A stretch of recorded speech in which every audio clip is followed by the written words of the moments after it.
Hey, what's up guys? I just pulled up to this job this morning, the privacy fence job I've been working on. Today I'm going to set these posts. I got to hand dig 2 holes and set 21 or 22 3-inch posts, as you see here. For those of you who may not know, my name's Austin Ross. I've been a welder for 14 years here on this channel. I share tips and tricks for rig welders. For those videos that you're interested in, make sure and subscribe and ring that bell to get notified when I post a new video every Friday. Let's get started. Got here nice and early this morning. It's nice and crisp and cool this morning. Perfect time to hand dig some holes. Get my radio, my jug of water, and of course my post hole diggers.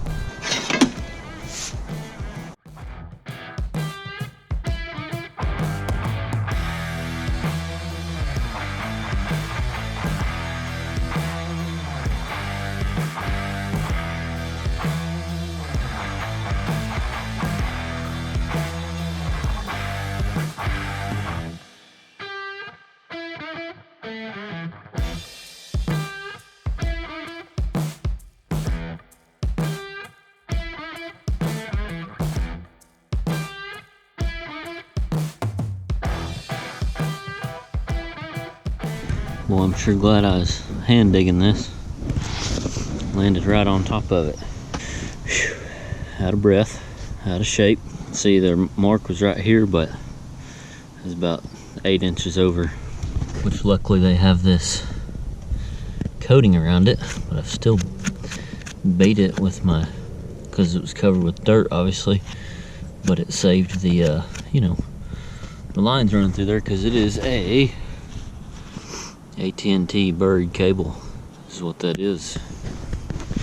So that means that I'm going to have to move my hole over or something.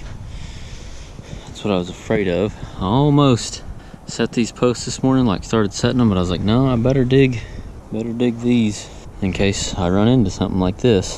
That way, in case I gotta move something, that means I gotta fudge these over or whatever I got to do to get deeper than 1 foot and not be hitting that. So looky there, got close to that one too,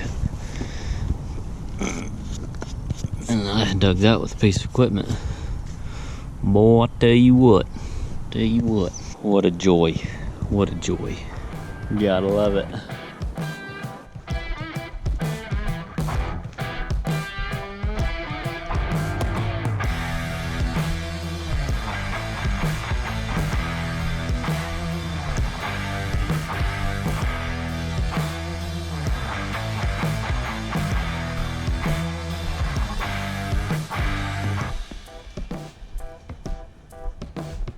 Alright, so I ran me a string line down here to see what I could do with this hole here. I'm going to try to move it over, I believe this way.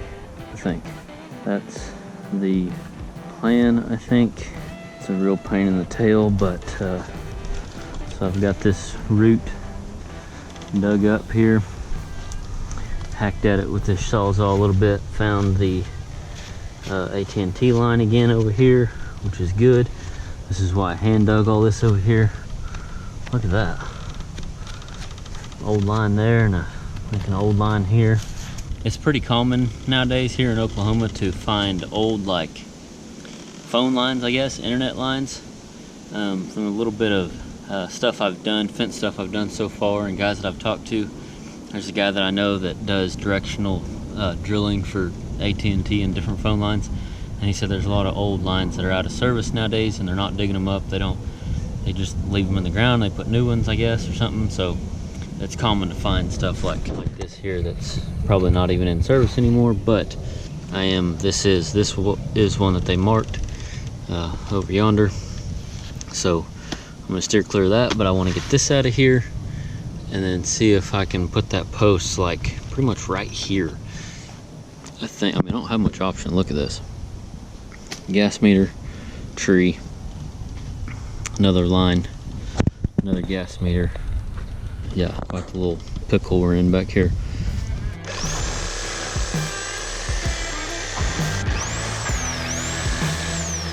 I do a little hammering.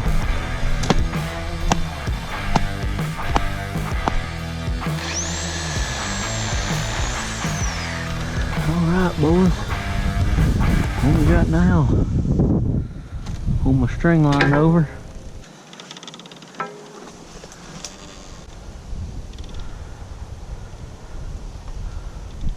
We brought us a chainsaw, axe, sawzall. Come prepared, boys. Come prepared.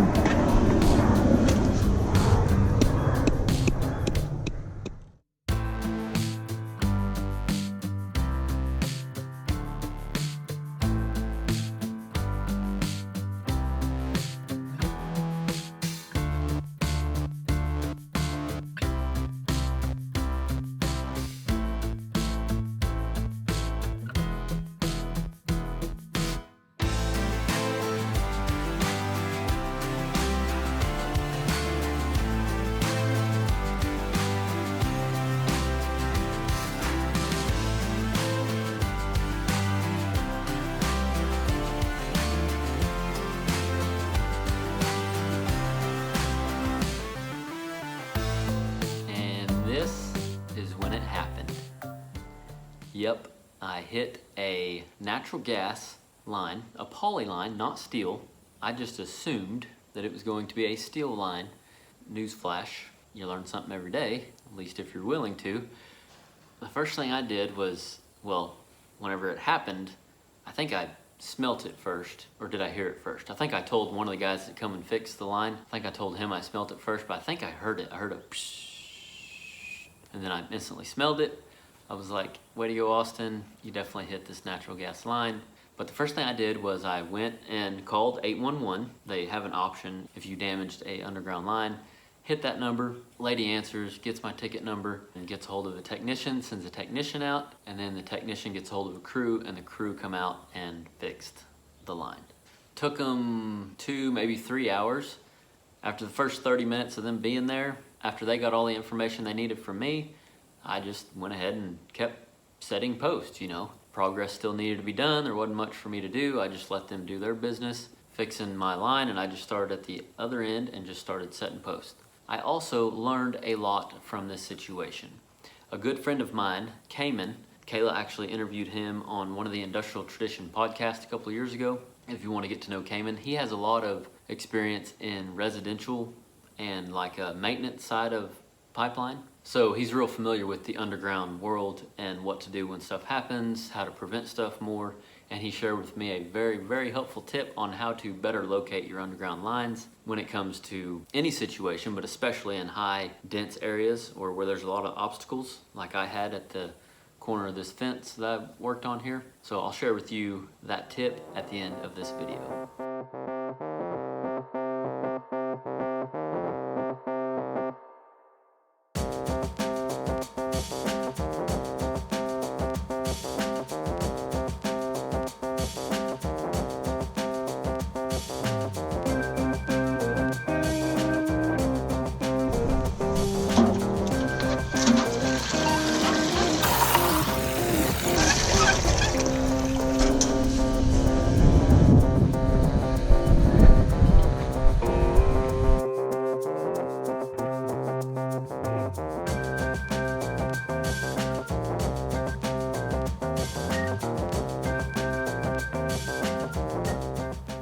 Alright, so since I had to move this section of the fence over a little bit to miss that electrical line I found earlier, I had to side dig a few holes to get my post back straight, and then I was able to finish setting all these posts.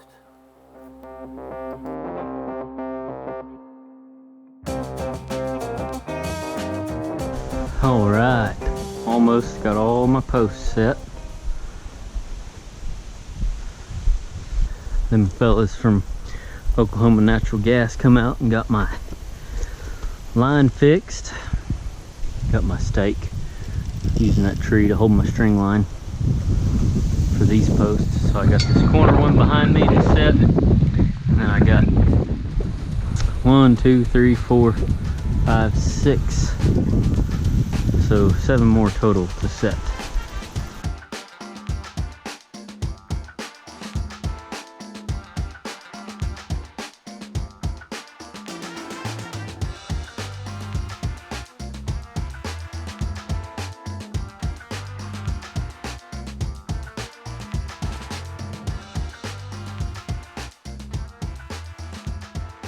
Got all my posts set. Next thing I'm gonna do is a little bit of landscaping, I guess you could call it. I'm gonna start with where I started setting posts, right over here. I left the concrete a little bit low for 3 reasons that I can think of. Most importantly, so it kind of creates like an anchor. You put dirt back around it and that concrete holds down there like an anchor, so it's more firm in my opinion. And for 2, that way there ain't no concrete showing, so the grass can grow back and you literally don't see anything but the grass around the post. You don't see no concrete at the surface level. And then for 3, you ain't got to haul off as much dirt or, you know, scatter out as much dirt. So those are the 3 reasons why I leave it low. So I'm gonna go through here and rake all this dirt. Got my wheelbarrow. That's what I use to haul the concrete, as you've probably seen. But I got my rake. I'm gonna rake all this dirt back in the holes all the way around here, and then clean up any trash or anything else I have laying around.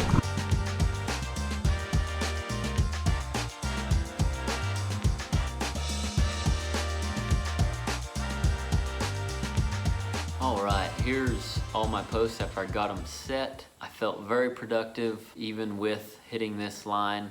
I was very fortunate to be able to get all my posts set and move on to the next step of this project. Boy, did I learn a lot this day and a few days afterward from my good friend Cayman. So what he shared with me was about a pothole machine. I actually have heard of a pothole machine. They use pothole machines. I'm calling it a pothole machine. I think they're called HVAC or something like that. But anyway, I am familiar with them because they use them out on the pipeline. Underground work, right? It's all kind of the same situation. What a potholing machine is it uses water or air to cut the ground, and then it also has a suction, so high pressure water or air to cut the ground, and then a suction to suck all that dirt and everything back up into a pot. They got extensions you can put on them, and what that does, it allows you to dig as deep as you need to and as much as you need to with that air or water to locate your underground lines. Actually locate them, not just wave that wand around like you seen old dude doing earlier. Some of their equipment isn't very accurate. Sometimes they're reading off of old maps. Sometimes there's new guys that come out there and they don't know exactly what's going on or what to locate. Sometimes they don't locate the right lines. Sometimes they're off a little bit. So when it comes to doing underground stuff, just to educate a little bit here, whenever we bury a pipeline along with anything else that's buried, I know with a pipeline, I don't know with phone lines and anything else, but like with pipeline and most likely water lines and stuff, they put what they call a tracer wire on top of the line. That way they can use equipment to locate these lines. But some of your older stuff may not have it, or it might be broke or whatever. There's just a lot of issues when it comes to underground stuff. So having access to a potholing machine, you can either hire somebody to come pothole your area, or another thing I learned that I didn't know, I knew about potholing, but I didn't know that you could rent a smaller pothole situation. I'm definitely gonna take advantage of that on the next job or next area where I have a high obstacle area and pothole my area to locate these lines so I know for sure where they're at. Also, you can use the pothole machine to pop your holes for your fence post. Cayman said it's messy, but it can be done. So, super handy. I hope this was helpful to anyone that is looking to get into fence building or any kind of underground type of work.